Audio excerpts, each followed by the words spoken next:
Kimberly here. Sorry I'm a few minutes late. I had some technical difficulties. But I wanted to chat today about some simple practices you can do to support hormone health. A number of you have shared that you're struggling with various aspects of hormonal issues. And so, I wanted to introduce these really easy, wholesome, safe, free practices that you can do on a daily basis to support your body in coming back into hormonal balance. And for those of you who are fortunate and don't experience hormonal imbalances, these practices can ensure that you stay that way and help you to prevent any imbalances in the future. So, from an Ayurvedic perspective, hormone imbalance is generally the result of doing too much with too little nourishment. So this balance of rest versus activity is not right in the body. We're not striking that well. And it's easy to miss the mark in our modern day living because, pushing ourselves, pushing our limits is really glorified. And there's all these different ways to do it. Drink coffee, have an energy drink, take this supplement. Even some forms of yoga now have become about, just pushing your limits and, getting more done, achieving more, which, there are folks that can be really good medicine for, but for a lot of us, especially women, it takes a toll on our bodies. Women our hormones are designed in a way that we need more rest and nourishment. Whereas men, their primary sex hormone, testosterone, is very much a hormone of activity, go, push limits. So men can kind of sink into that modern way of living much more easily than women can. And, men can more easily avert health issues from living that kind of go lifestyle than women. For women, for a lot of us, it catches up with us around perimenopause, around age 35, when our hormones start shifting, we start to feel the effects of pushing ourselves too hard for a long time in our younger years. So, thankfully, Ayurveda has some ways that we can address this. And the first and foremost Ayurvedic practice to support balance, homeostasis, equilibrium in the body is to have a good daily routine. It sounds really easy and simple, but it's actually kind of a challenge for a lot of folks. A lot of clients I work with, it's like, I'll stop eating sugar, or sure, I'll take that herb, but wake up at the same time every day, go to bed at the same time every day, eat a meal at the same time every day. That's gonna take effort. This is really like our day-to-day stuff, putting ourselves in check, that can be the trickiest and yet also is the most essential, because if we're not doing that, we can take all the herbs and supplements in the world and they're probably not going to have that big of an effect. So the pillars of a healthy daily routine include waking, eating, and sleeping at the same time daily.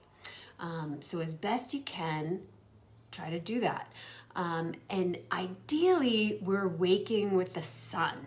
I know that sounds like, what? That's so early for some of you maybe, but we are diurnal beings. And so our biology is synced up with the sun. And this includes our hormones. The early morning sunrise sunlight is known now to quantum healing has sort of delineated the different ways in which the scope of light at sunrise triggers different reactions in our body. That and in Ayurveda, we recognize the sun and light as being intelligence. And the ancient Ayurvedic texts recommend waking up about an hour or two before sunrise so that you can do your morning practices and meditate while the sun is rising and kind of imbibe that light. So waking up, if you can, really look at your relationship with light and work to build a relationship with it that syncs up with, waking with the sun, winding down when it gets dark. That's what our bodies are meant to do. And the more we're able to live in harmony with that, the easier homeostasis is going to be to maintain. And this includes around hormone health. So if you can get up a little before sunrise, get outside and see the sunrise without any glasses or sunglasses on, but just allow yourself to soak in that early morning light. And now, the sun here in the northern hemisphere is rising earlier and earlier, but so it's a little bit of a challenge to get up in time for the sunrise. But it's also really nice and warm out, so it's easy to be outside versus in the winter when it's pretty chilly. It's harder to get out there for the sunrise. But, I recommend just take a walk around the block, or if you've got a porch or backyard, sit outside and just allow yourself to soak up that sun. Maybe sip on your hot water with lemon, or say your morning prayers, do some gratitude journaling, whatever your morning routine looks like. Try to get out there and be with the sun for a little part of it. And then similarly, winding down at night before or by 10 p.m. ideally you want to be in bed according to Ayurveda. So we want to, similarly in the fact that light informs our intelligence, we want to be careful about the kind of light we expose ourselves to, especially artificial light at night. This has been shown to disrupt hormone balance, and it also interferes with our sleep. So as best you can, try to wind down when it starts to get dark and, shut down your screens at least 2 hours before bedtime. So aim at least by 8 p.m. to be done on your computer, to be done with screen time, and shift into reading, maybe doing, some restorative yoga, journaling, prepping yourself for the next morning. But try to, unplug and dim the lights, maybe even just use candlelight or a really soft lighting to get yourself into bed. This is going to help you sleep more soundly. And then getting to bed by 10 p.m. While we're, in those dark hours overnight, our body does a lot of detoxing, cleaning house. And if we are awake during that time and we're still taking stuff in, then our body is going to be focused on processing what we're taking in and not on detoxing and housekeeping stuff. So ideally we're in bed by 10 p.m. resting so that our body can do its housework. And let's see, is there anything else I wanted to say about that? Yeah, so this is just gonna, waking with the sun and going to bed with the dark is gonna enable your body to sync up with circadian rhythms, which is what we want and which is what is gonna optimize part of what's gonna optimize our hormone health. And not doing so creates stress in the body, and stress is one of the biggest factors that contributes to hormone imbalances, prolonged stress. So eat, wake, and sleep at the same time daily. Try to plan your meals at around the same time. Make sure that you are planning them around when you get hungry so that when you're eating, your body is hungry and ready for food. And ideally, of course, you want to have a wholesome diet that's appropriate for your body type.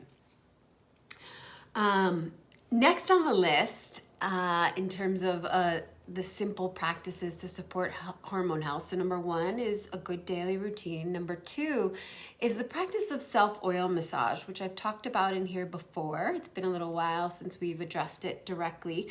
But self-oil massage is a practice that's revered in Ayurveda for its support of the nervous system, which supports hormone health.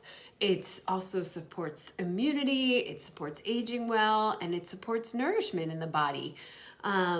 So it's a way that we can reduce stress and anxiety because of how it soothes the nervous system. It's also going to help you to boost your overall resilience, your flexibility, literally in your body, your joint flexibility and muscle flexibility, because it's kind of like you're lubricating everything so that you're a well-oiled machine.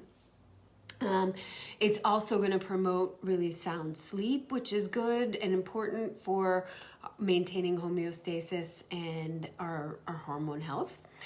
And it's also just a radical act of self-love and nourishment. So we get nourishment through rest, through a wholesome diet, and then this practice can be another layer in which we get nourishment. And, a lot of times for women, self-nourishment is lacking in day-to-day life because we're worried about nourishing everybody else around us, and we're giving so much out that we don't always take the time to nourish ourselves. So this practice can be a really powerful and simple way to do that. The way that you do it, you want to choose a good quality oil, like an oil that you would actually eat. So generally it's recommended to do sesame oil if you're somebody that's cold and really dry, because sesame oil is very warming and penetrating. Coconut oil is a good choice if you're someone who tends to be overheated easily, because coconut oil is cooling. And then olive oil is more neutral. So you can test each one of those oils out on your skin, see which one your skin absorbs most, and that's probably the best oil for you. So you want to massage yourself from head to toe with the oil of your choice. You want to do it in the bathroom and have it be warm enough in there. You don't want to be cold while you're doing this practice. So working with the head, starting with the head, just gently massaging it in there, and then doing long strokes on the long bones, circular motions on the joints. And while you're doing this practice, giving love and gratitude to each and every part of your body as you go over it. Even if, you don't love your body, there's ways you feel like it can be improved. Just cut all that noise out while you're doing this practice and be grateful for all the ways that your body supports you and gets you through your day, and just evoke gratitude and love while you're doing it. So you rub yourself down from head to toe. It can take anywhere from 5 to 20 minutes, depending on how much time you have. And then after you massage all that oil into the body, you get into the warm shower. The warm water of the shower opens the pores, allows the oil to penetrate more deeply. Just use soap on the areas of your body that need to be soaped off, but you don't necessarily want to soap off all the oil everywhere. You want to allow it to penetrate into the skin and moisturize and nourish the tissues. Then after the shower, towel off, and your towel will get oily over time, so you don't want to use your favorite towel for this practice on a daily basis, but I just have an older one that I use for when I do my self-oil massage, and when you wash it, you want to be careful not to put the towel in the dryer, because it can overheat in there if there's still oil residue on it. So I just wash it with my regular clothes, and then I just hang it to dry over the shower curtain. And so that practice, super simple. You can't really do it wrong. It's just massaging your body from head to toe with oil and love. So don't get too caught up in the instructions and am I doing it right? You're probably doing it wonderfully. And if there's any areas that feel like they need a little bit of extra love, spend some extra time on there.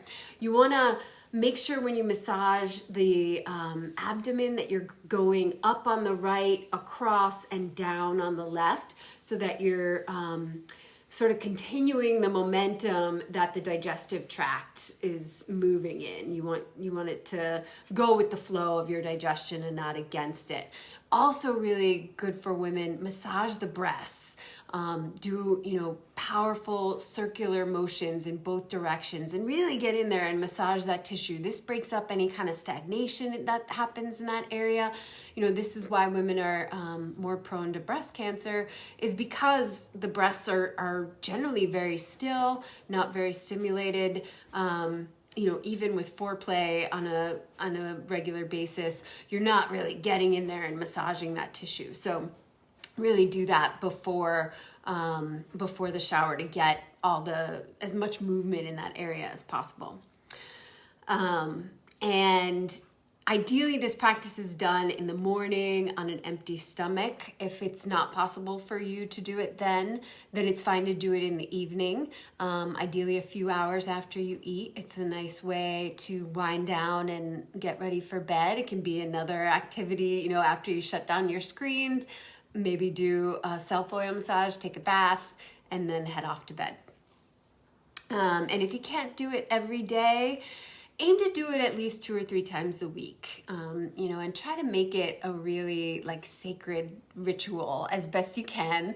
I know, if you've got a family and a busy life, it can be hard to take a lot of time for yourself, but whenever you can, if you've got an evening or a morning where you can really devote some extra love, like candles, and just make it a ritual for yourself. And then the third and final practice to support hormone health is alternate nostril breathing. And this practice is generally considered safe and beneficial for everyone. It helps to balance the forces of sort of rest and activity in the body. So like the yin and the yang energies in the body, this practice helps to bring them into balance. And a lot of times the reason that we experience hormone imbalances is because there's an imbalance in this yin and yang energy. So alternate nostril breathing, very easy. You want to sit in a position that's comfortable where your spine is going to be straight. You can do it cross-legged on the floor or just sit in a chair, whatever works best for you. The main thing, you want your spine straight. I recommend beginning with 5 minutes and just set a timer on your phone. This also is ideally done on an empty stomach first thing in the morning. If you can't do it then similar to the self-oil massage, you can do it in the evening before bed. So you get comfortable, set your timer for 5 minutes, and then it's very simple. You're just gonna close off. I always start by closing off the right nostril and inhaling up the left. So you'll inhale comfortably up the left. At the top of inhalation is when we always switch. So we switch just before we exhale. Then we're gonna close off the left, exhale out the right. And you want the length of the inhale and the exhale to be roughly equal. And always your breath should be comfortable while you're doing this practice. You should never be gasping or trying to catch your breath while you're doing it. So exhaling out the right, inhaling up the right, switching just before exhalation, exhaling out the left, inhaling left, switching before exhalation, exhaling right. And just continuing with that for the 5 minutes until your timer goes off. Try to, just allow your mind to be in a focused place, focusing on the breath and doing the practice with love and attention. The same with the self-oil massage. It's easy to get distracted and be like, oh, let me just check my email real quick while I'm doing this, or let me see what's going on Instagram, or try to think of my to-do list. But try to just give yourself this 5 minutes to just be human and a breathing being, and focus on that, again, to facilitate this kind of homeostasis and ease that supports hormone health. So thanks so much for tuning in. Any questions you have, just drop them in the comments below, and I'll see you again soon. Have a great day.